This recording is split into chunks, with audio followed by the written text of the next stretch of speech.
Online कक्षा में सभी भैया बहनों का स्वागत। आज हम कक्षा 10वीं विषय गणित में द्विघात समीकरण को हल करना पड़ेंगे। पिछले कालांश में हमने गुणनखंड विधि के द्वारा समीकरण को हल करना पड़ा था।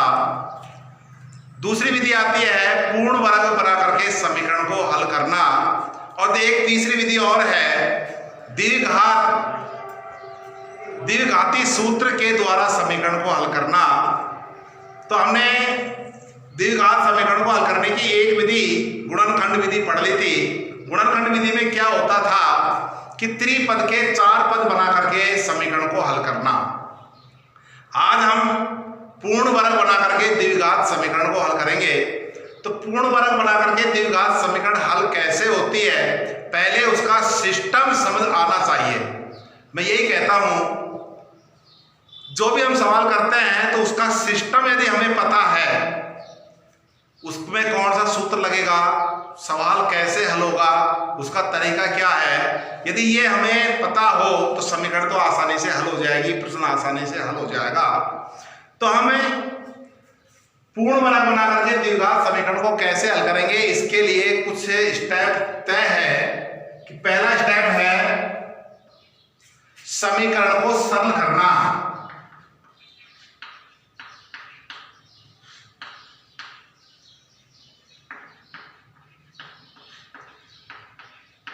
समीकरण सरल करने का तात्पर्य है कि अंश बटे हर में नहीं होना चाहिए और सभी पद बाईं ओर होने चाहिए, दाईं तरफ कोई संख्या नहीं होनी चाहिए, वो सरल समीकरण कहलाती है। जैसे ax² plus bx plus c बराबर 0 के रूप में होना चाहिए। दूसरा है अचर पद को दक्षिण पक्ष में रखना। अचर पद को दक्षिण पक्ष में रखना। तीसरा है x² के गुणांक का प्रत्येक पद में भाग देना। कहने का तात्पर्य यह है कि x² का गुणांक 1 होना चाहिए। मान लो कोई x² के आगे कुछ लग रहा है तो उसका प्रत्येक पद में भाग दे करके x² का गुणांक 1 प्राप्त कर लेना है। चौथा स्टेप है x के गुणांक का आधा का वर्ग दोनों पक्षों में जोड़ने पर।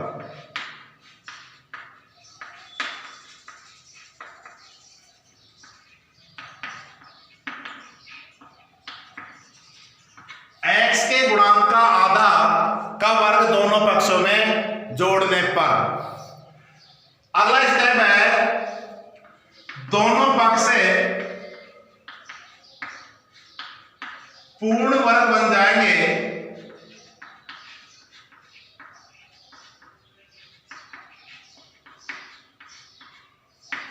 जिनका वर्गमूल लेकर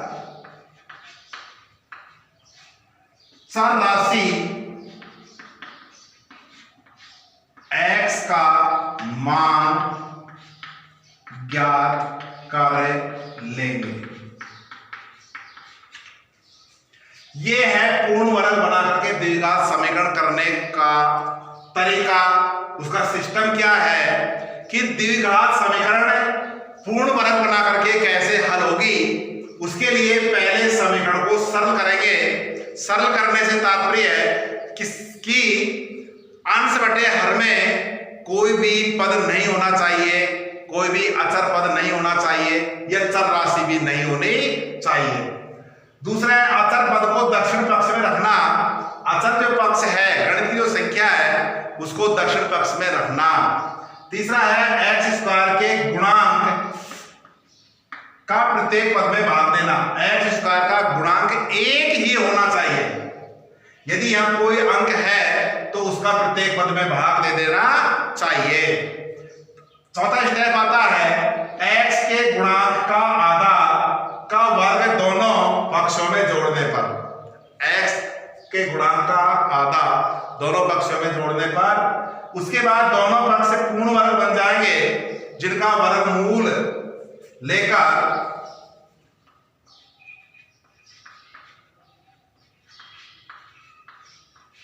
चर राशि x का मान ज्ञात कर लेंगे। यदि समीकरण x में है तो x का मान आएगा, समीकरण y में है तो y का मान आएगा, और समीकरण मान लो t में है तो t का मान आएगा, क्योंकि चर राशि x y z t s ये कुछ भी हो सकता है, उसका मान हम आसानी से ज्ञात कर लेंगे। तो हम लेते हैं एग्जाम्पल, उसके द्वारा यह विधि आसानी से समझ आ जाएगी, लेकिन हमें ये स्टेप क्रम से याद रखने हैं। क्रम से याद है तो हमारा सवाल सही ढंग से हल हो जाएगा, पूर्ण वर्ग बना करके आसानी से हल कर लेंगे, क्योंकि बिना सवाल का तरीका या सूत्र याद किए हम सवाल को हल नहीं कर सकते। तो यहाँ हम देखते हैं सवाल 3.4 का पहला सवाल कि 3x square minus 5x plus 2 बराबर 0, इसे पूर्ण वर्ग बना करके हल करना। तो हल कैसे करेंगे? सबसे पहला स्टेप था कि समीकरण को सरल करना, तो यहां समीकरण पहले से सरल है तो पहला स्टेप पूर्ण है। दूसरा स्टेप था अचर पद को दक्षिण पक्ष में रखना, तो अचर पद यहां पर 2 है, इसको दक्षिण पक्ष में रखना। तो कैसे रखेंगे? इसको इधर ले जाना है तो ये हो गया माइनस का 2। अचर पद को दक्षिण पक्ष में रखना है, प्लस 2 इधर जाएगा तो माइनस 2 हो जाएगा। तीसरा स्टेप था x स्क्वायर का गुणांक, यहां पर 3 है, 1 होता तो कोई दिक्कत नहीं, 3 है तो प्रत्येक पद में 3 का भाग देने पर x स्क्वायर के गुणांक 3 का प्रत्येक पद में भाग देने पर, x स्क्वायर का गुणांक 3 है, 3 का हम भाग देंगे तो भाग कैसे लगेगा? इसके लिए 3x स्क्वायर में 3 का भाग दिया, 3 केवल x स्क्वायर, 3 से 3 कट जाएगा, माइनस 5/3 इंटू x बराबर माइनस का 2/3। x स्क्वायर कितना है? का गुणांक 3 है, 3 का भाग देंगे, 3 से 3 कट गया, माइनस 5/3 x बराबर माइनस का 2/3। अगला स्टेप था x के गुणांक का आधा। आधा का तात्पर्य होता है 1/2 से गुणा करना। माइनस 5/3 का आधा का मतलब क्या होता है? गुणा 1/2 करना। तो 5 से कम 5 और 3 दूनी 6। आधा का वर्ग है, माइनस का वर्ग करेंगे तो प्लस 25 और 6 का वर्ग हो गया 36। माइनस का वर्ग करेंगे तो प्लस हो गया, 5 का वर्ग है 25 और 6 का वर्ग 36 का वर्ग। दोनों पक्षों में जोड़ने पर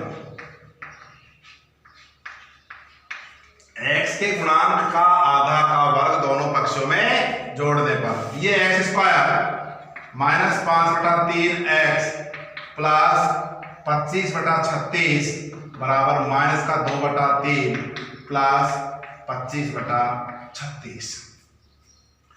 पहले इसको हल कर लें और ये बन गया पूर्ण वर्ग।